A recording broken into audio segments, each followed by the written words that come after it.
Salut à tous, le journal du foot de ce vendredi 6 novembre. Sergio Ramos, une nouvelle fois rattrapé par la patrouille pour son comportement sur le terrain. Selon la chaîne de télévision espagnole Movistar, le défenseur du Real Madrid aurait insulté son ancien coéquipier Achraf Hakimi lors de la victoire cette semaine contre l'Inter Milan en Ligue des Champions. Le mot rat aurait été lâché par Ramos, coutumier du fait. Il n'aurait pas supporté le comportement du défenseur marocain qui se serait jeté un peu trop facilement à ses yeux sur une action. Dani Alves, lui, sort la sulfateuse contre le Barça dans une interview accordée à une radio catalane. Le Brésilien a enchaîné les critiques contre son ancien club. En fait, le latéral de Sao Paulo n'a pas vraiment digéré son départ en 2016. J'avais le Real et je suis venu ici, au Barça. On me faisait partir par la petite porte. Ce fut un manque de respect. Je suis parti avant qu'ils ne me dégagent. Ils avaient besoin de moi, mais ils n'ont pas eu les couilles de reconnaître qu'ils s'étaient trompés avec moi, a lâché l'ancien Parisien. La direction n'a pas été épargnée et les choix des derniers mercatos non plus. La gestion du club se rapproche selon lui d'une forme de prostitution entre guillemets, tant les valeurs du club blaugrana sont bafouées. L'Europa League et Lille qui sauve l'honneur du foot français. Les joueurs du LOSC ont remporté un succès de prestige 3-0 sur la pelouse de l'AC Milan jeudi soir en phase de poule. Triplé de Yazice pour les Dogs qui mettent fin à une longue série d'invincibilité milanaise à San Siro. Lille s'empare même de la tête de son groupe. Nice en revanche a perdu 3-2 sur le terrain du Slavia Prague. Arsenal, Leverkusen, Naples, Leicester, la Roma et Tottenham ont gagné. Les autres images à retenir de cette soirée, le beau geste des joueurs d'Offenheim qui ont célébré l'un de leurs buts face au Slovan Liberec en levant le poing en guise de soutien à leur coéquipier Ryan Sessegnon, victime de violentes attaques racistes sur les réseaux sociaux. On retiendra également le nouveau post de José Mourinho sur Instagram après la victoire des Spurs sur le terrain de Ludogorets. On y voit le Portugais posé dans un canapé en train de déguster des chips, scène banale qui illustre son état d'esprit puisqu'il a ajouté en commentaire « Quand tu as gagné mais que tu n'as pas spécialement bien joué ». Autre image marquante de la soirée, le déluge qui s'est abattu sur la pelouse de Villarreal avant le match contre le Maccabi Tel Aviv. Le coup d'envoi a dû être décalé.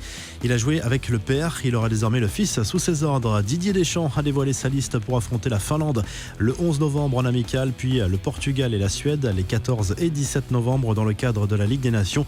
Alors que son père détient le record du nombre de sélections en bleu, Marcus Thuram est lui appelé pour la première fois. Il est récompensé de son bon début de saison avec le Borussia Mönchengladbach. Kamavinga blessé est absent, mais Kylian Mbappé est bien présent dans la liste. Le sélectionneur tricolore estime qu'il a de bonnes chances d'être remis dans les prochains jours. L'attaquant du PSG a réagi en anglais sur les réseaux sociaux en se disant blessed, autrement dit béni ou heureux en français. Un terme finement choisi quand on sait que l'attaquant du PSG est actuellement blessé. Les infos en bref, Mediapro ne lâche rien après avoir refusé de payer le dernier versement intermédiaire sur les droits TV en raison de la crise économique. Le principal diffuseur des championnats de Ligue 1 et de Ligue 2 veut maintenant négocier une baisse de 25% du montant total dû pour la saison 2020-2021 selon l'équipe. Cela représenterait une baisse de 170 à 200 millions d'euros.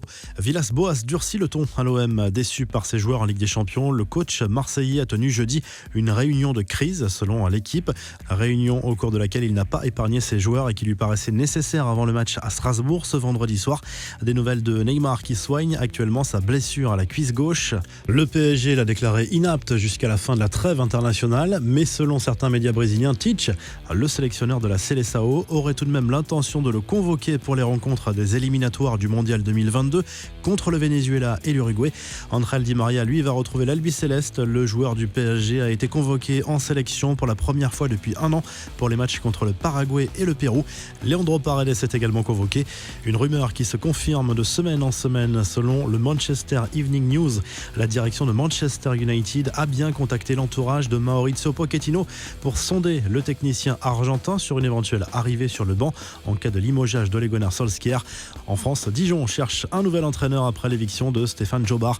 Bernard Blacard est actuellement sondé. D'autres noms sont évoqués, notamment Habib Beye et Lucas Elsner. La revue de presse Lille, Zlatan, Milan. Le journal L'équipe salue la belle opération lilloise en Europa League. Le club nordiste est bien parti pour se qualifier pour les 16e de finale. Une bouffée d'air pour le foot français qui a connu une semaine catastrophique en Coupe d'Europe. En Espagne, Marca se penche sur l'avenir de Carvajal. Le défenseur espagnol a entamé des discussions pour une prolongation avec le club merengue. La prolongation de Sergio Ramos pour 2 saisons est également en discussion. Le journal AS relance la rumeur d'une arrivée d'Erling Haaland au Real Madrid. Le club madrilène a un plan pour attirer l'international norvégien, mais seulement en 2022, le temps de se refaire une santé financièrement. De son côté, le journal Sport encense Marc-André Ter Stegen, auteur d'un gros match cette semaine en Ligue des Champions contre le Dynamo Kiev. Pour le quotidien catalan, aucun doute, le gardien allemand est aujourd'hui le meilleur du monde. En Italie, le Corriere dello Sport revient sur les matchs d'Europa League des clubs italiens. Naples et la Roma ont gagné, l'AC Milan a perdu. Nouveau test Covid décisif pour les joueurs de la Lazio Rome ce vendredi avant le match programmé dimanche contre la Juve en Serie A.